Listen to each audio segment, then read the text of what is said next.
So let's have a little look at the BMW N47 engine. It's been fitted to a wide range of cars. It's a diesel engine with power ranging from 97 horsepower to 215 horsepower, so it's a fantastic project to have. And we're going to look at the best mods and upgrades that you can do to this engine just to enhance your enjoyment. We're going to look at very simple mods that require very little adjustment, and we're going to look at more complex mods if you want to push the power up to much higher levels. So the N47 engine replaced the M47 and it was succeeded by the B47. It's a great little diesel unit. It's good, solid, reliable. It offers a lot to the tuner as well, so there's a lot of untapped potential power in there, and we're going to look at ways of unlocking this.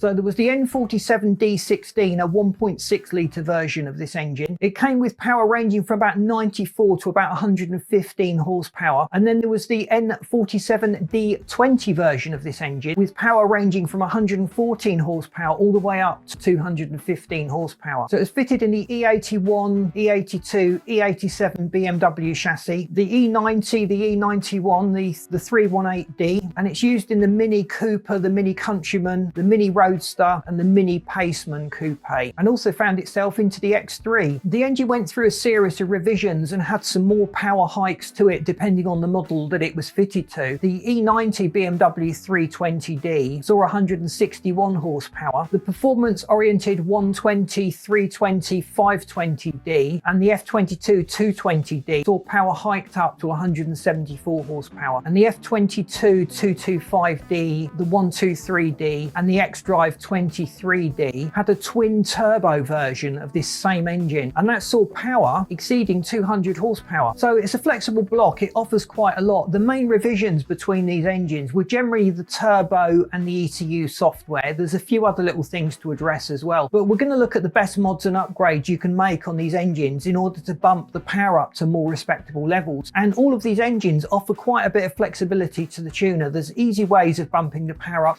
There's some more complex mods if you want to take the power up to substantially higher levels. So there's a couple of little areas I just want to talk about fairly specific to the N47 engine that you've got in your car. It differs from a lot of other diesel engines in these respects. So firstly, the EGR and the DPF removal is illegal in most areas, and most people expect a bump in performance, but in reality they're not sapping your performance. The EGR, for example, only kicks in at low RPMs and when the engine's not working particularly hard, whereas the DPF filter can clog up over time, and that will have a bearing on the performance you get from your engine if it started to become clogged up. But that's more of a maintenance thing than an inherent problem. In some areas you can replace these with higher performance alternatives which will allow the exhaust to flow a little bit better and just allow that turbo to spool up more quickly. But we've got to talk about the swirl flaps on the intake. So the swirl flaps operate at lower RPMs and they encourage the air to swirl and make the engine burn more cleanly. Now those swirl flaps are notorious for breaking off, but in the N47 engine it's a real pig to get in there. It's inside the intake manifold itself. So a lot of people just take off the swirl flap itself and they just leave the control rod system set up and in there. So there's a big debate as to whether this is effective or not. A lot of people who advocate taking the swirl flaps off the N47 engine state that it gives you better performance, but in reality they don't kick in at high performance areas. It's just there to produce economy at lower RPM ranges, and BMW have seen to remove the swirl flaps in some versions of the N47 engine altogether. So they're certainly not a vital aspect to the engine, and the only irritation really I can flag up is that they tend to break off and cause other problems in the engine. Removal is a challenge on the N47, so unless you're playing around with the intake manifold itself, it's probably best to just leave it alone unless you detect the mileage is creeping up and they're likely to become some sort of problem. So one of the biggest and easiest mods you can do on the N47 engine is to get it remapped. So the computer, the electronic control system that manages the engine itself, controls the fuel delivery, the flow of air from the turbo into the engine, and really just manages everything setting. So BMW have set that fairly conservative. There's a lot of scope for improvement there. So just changing the map can see performance gains of about 30% on some models. And in nearly all cases of remapping it, you will get better fuel economy. It makes the engine a lot more efficient. The downside is that you are working the turbo and the engine itself harder. So you certainly need to pay attention to those service intervals, perhaps even shorten them, get those oil changes done more regularly and make sure you use high quality oil. But other than that, there's very little downside. And if you're concerned about reliability or your mileage is starting to creep up and you're worried about something breaking in the engine, there's a lot of other options. You can go for an economy map, which gives you a little bit more power and a little bit more economy. And it's a brilliant halfway house between the manufacturer's really conservative settings and going for a much higher performance setting. So there's various little modules you can plug into the OBD2 port that open up settings in the ECU that you can flash new maps in. You can adjust it to make it run more efficiently. There's also some piggyback modules. Now be careful with a lot of piggyback modules because they do little more than dump more fuel into the engine. You're really looking for a proper piggyback ECU that's doing more than just dumping extra fuel. It's taking readings from the sensors and lying to the ECU and taking the readings from the ECU and lying to the components in the engine that it controls. So you'll typically spot these because they have more than one connector. The cheap ones only generally have one connection to the fuel system and they're just dumping more fuel. The others have two or more different connectors that interface with other components within the engine that allow it to run more efficiently and more effectively. So the big advantage of those is you can just plug them in and unplug them and you've not made any substantial changes to the engine. If it goes in for a service, you can very quickly remove it. There's no question as to whether you've modified it if you're under a particularly strict warranty condition in your area. But for the best results, you should really go for a remap and get the car set up on a rolling road, and that will take into account the uniqueness of your engine. Every engine coming off the factory line is slightly different. It's manufactured to slightly different tolerances. So some engines you get away with a bit more power, others just offer a bit more torque at the low end. But just getting it on a rolling road will allow you to determine where the weak spots and problems are in the engine, and you can decide whether to address those and max out the power or to work around them and just keep reliability and keep the cost down but get the best you can from your current engine. So when you're tuning an engine, the critical thing is to get more air and more fuel in. So you're burning more fuel and you need more air in order to do that. It's a perfect triangle really. You need the heat, the air, or oxygen I should say, and the fuel. So if you can get more air into the engine, you can get more fuel burnt. So the best way of doing that is to change the turbos. So standard factory turbos have limits. They're not designed for the maximum performance. They've generally designed the engine for economy and to push it out at a certain price point. So a lot of aftermarket turbos have better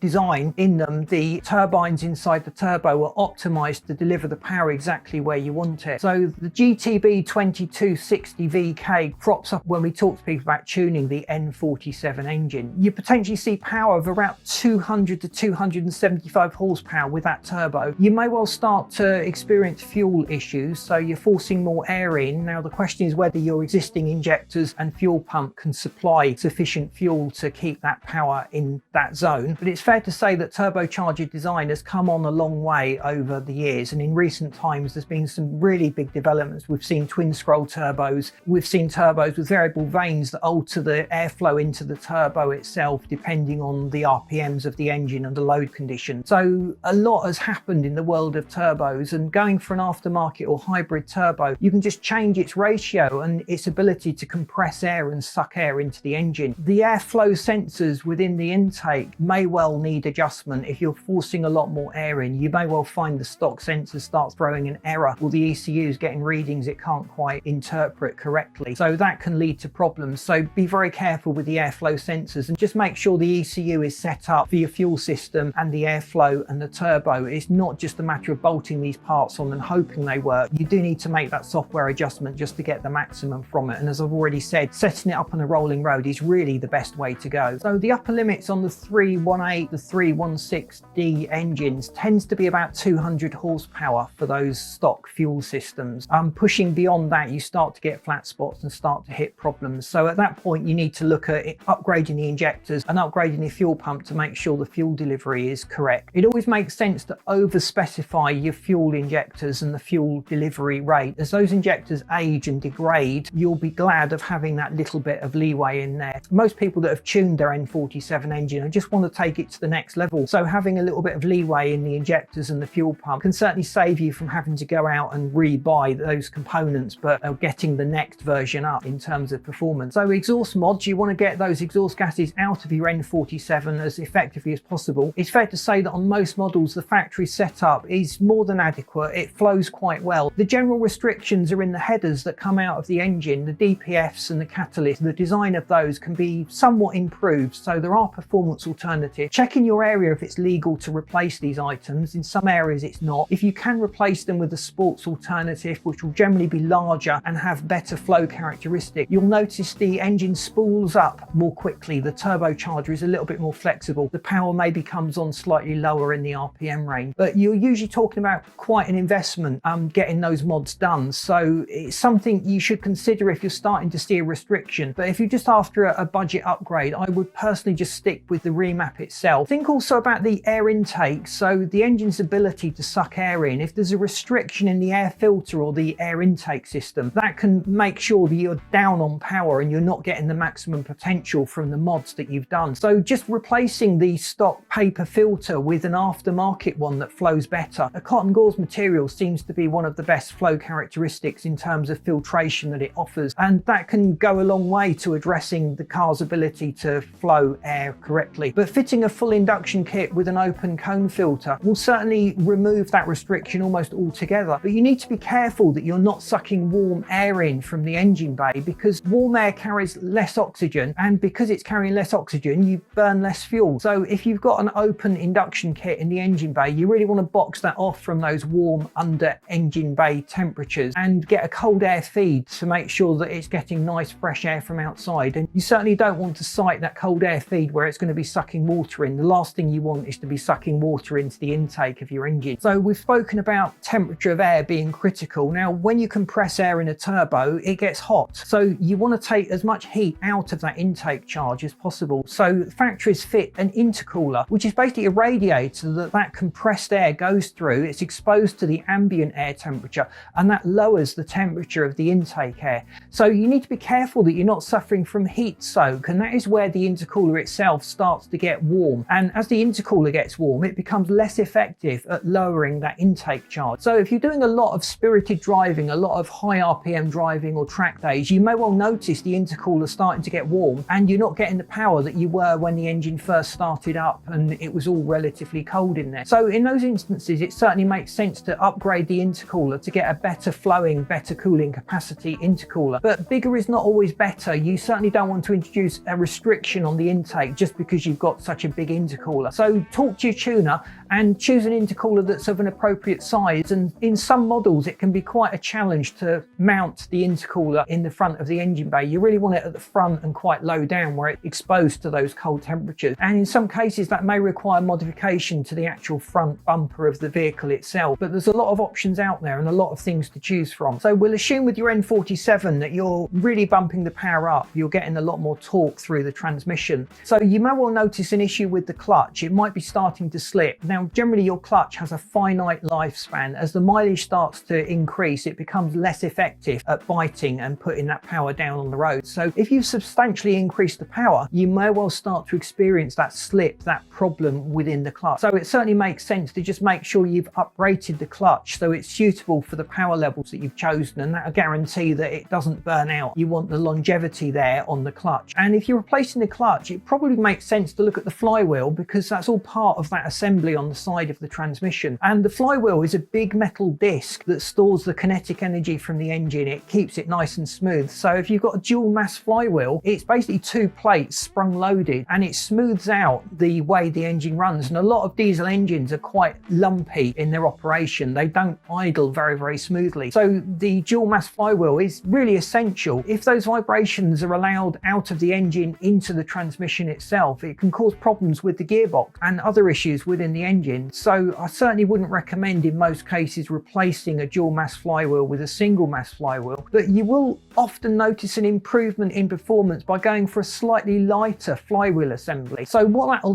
do is it allows the engine revs to rev more quickly. You'll notice it revs up more quickly and the revs decrease more quickly, which can give you a much more sporty feel when you're driving, particularly if you like to rev match as you go through the gears. So please let me know what you've done to your N47, what model you've got, because that'll help me to tailor future videos and articles on our website so I can address the projects and areas that interest you most. Let me know what you've done to your N47 engine as well. I love to hear what people have done to their projects. If you've got comments on some of the issues that we've raised in this video, please fire them up. We learn a lot from people commenting on our videos, just passing on their experience and their expertise. And because it's the world out there and I'm in the UK, you may well have access to parts and options that I'm not even aware of over here in the UK. So please shout up, light up those comments, let us know what you think. Please boot that like button as well, because that really helps us to get out there. Thanks so much for watching. If you haven't subscribed, please do so, because we would love you to stay tuned, and I'll see you in the next video.